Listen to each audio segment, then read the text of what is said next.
Now, the story behind that goes that I bought this off a guy who drove it here from Minnesota. It used to be a Minnesota truck. Now, if any of you have ever bought a vehicle from Minnesota, then you know that there is a huge tendency for rust because they salt the roads, which they don't do here in Montana.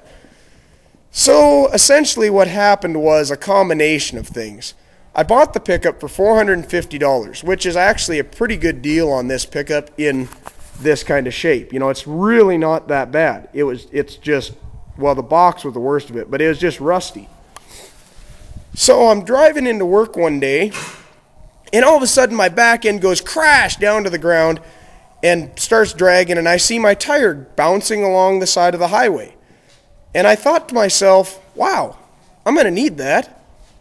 But anyways, so long and short of it, I was late for work, had to go get a jack and jack up the pickup and put the tire back on. And Lee's Tire in Sidney, Montana is the place that had put the new tires on it that were on it when I bought it.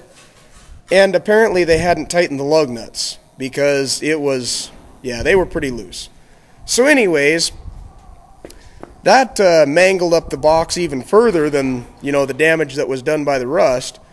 And so then I had to put a fuel pump in it. And so I got to go and put the fuel pump in it, and it turned out that the straps that were holding the tank in were so rusted that somebody had used a bunch of, I forget what they call it, but it's a little strap with a bunch of holes in it to strap the gas tank up, and it was impossible to get the tank down. So I was starting to get really ticked off, and Roman was actually here with me. And we came up with this great idea that, hey, we'll just cut the box off.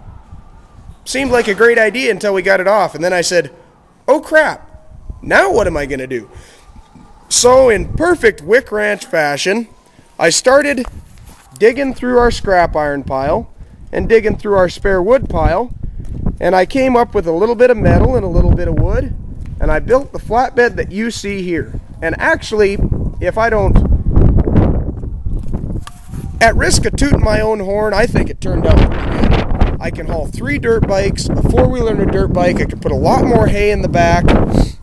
And yeah, it works great. I love it. You know, there's nothing quite as nice as a little pickup with a flatbed. So as you can see, I'm doing this video as much in the shop as possible just because it's windy outside and I want everybody to be able to hear me. So anyways, I kept driving it. I drove it. I've put probably 50,000 miles on it, and I haven't done a dime's worth of service other than the fuel pump and the brake lines.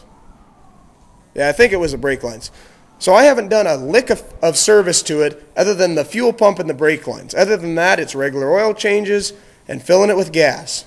Now at first it was getting 32 miles a gallon, and then it got down to where it was making about 28 miles a gallon, and then it started making about 25, and pretty soon it was making 18.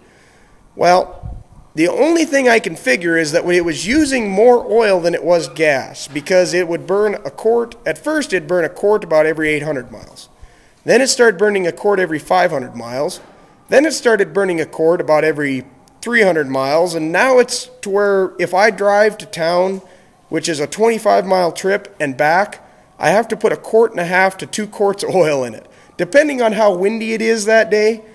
But anyways, like I said, 262,000 miles. It's got the 2.3 in it.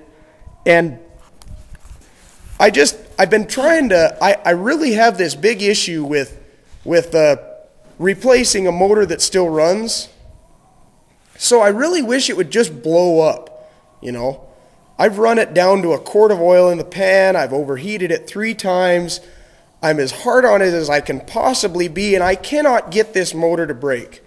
But anyways, which brings us to the Purple Explorer that many of you have seen in my videos.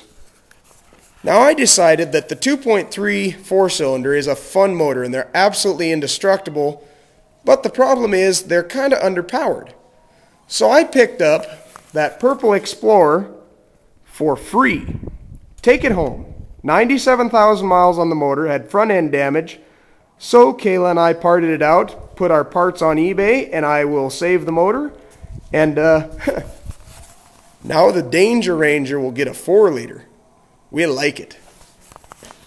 Tell them we like it, Roman. We like it. So that's essentially the story of the Danger Ranger.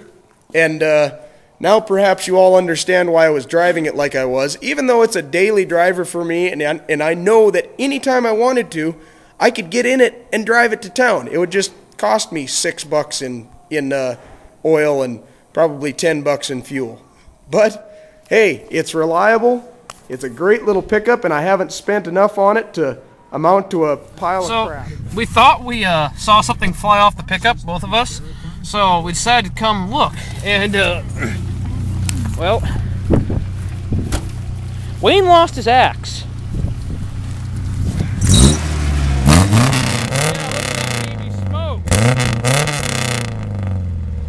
She smokes like a 55-year-old barmaid.